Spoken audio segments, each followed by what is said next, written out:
Hi, my name is Annette Ferguson. I am CEO of Annette & Co, UK-based accounting firm, and we help service-based entrepreneurs take home lots more money from their business for them and their families to enjoy. Today, I'm speaking about how much should I spend on my team. This is a question that I get asked all the time. People want to know if they're spending the right amount on their team, if they're able to hire more people into their team, or if their business is in the right place financially to be taking their first hire on board. Now, when I speak about team, I want to just caveat that I mean anybody coming in to work in your business. So that includes employees, freelancers, contractors, whatever shape or guise that you might give them. That's what I mean in this video when I am talking about team.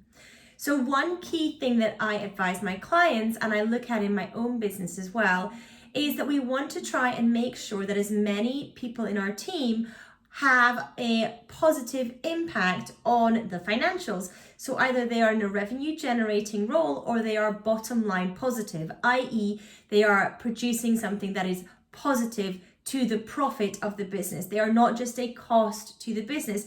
There's some element of their role that can either impact revenue or can impact profit. So when you are thinking about your first or next hire, or the people indeed that you currently have in your team, think about how their job can be structured so that each and every person in the team either has an impact on the revenue or on the bottom line profit. This can even include people like your accountant who is in your team, making sure that they are giving you advice, assistance, and help to basically make the business more profitable, to have a positive impact on that bottom line, which in turn, of course, means that you can take home more money for you and your family to enjoy. That is incredibly important for any role in the business to try and structure it. Now, if you currently have people working for you in your business and they do not have an impact on the bottom line or on the revenue, then the first thing that I would advise is, can you in any way add bits to their role or restructure their role so that they are having an impact on one or both of those areas? But of course, what I want to speak about today is actually how do we know how much we should be spending on team? So when I am saying that we want our team to be revenue generating or positively impacting the bottom line in the business, that therefore means that we can actually work out how much we should be spending on our team based on their output.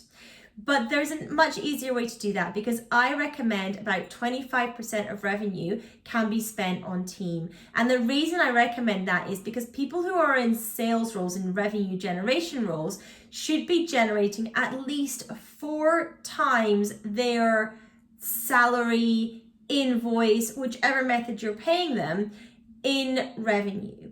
If you have anybody who is working in any type of sales role and they are not generating 4 times what you pay them in top line revenue, then something needs to be looked at with that role. Now, it might be that the processes need sorted out. It might be an error or an issue on the business's side, or it might be on the side of the individual.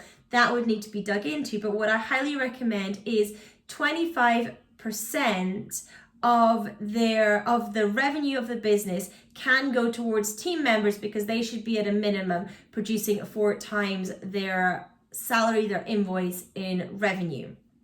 And if that 4 times is a minimum, then it means it takes account of those other roles as well that are perhaps not revenue generating, but are producing profit for you, are having a positive impact on the profit.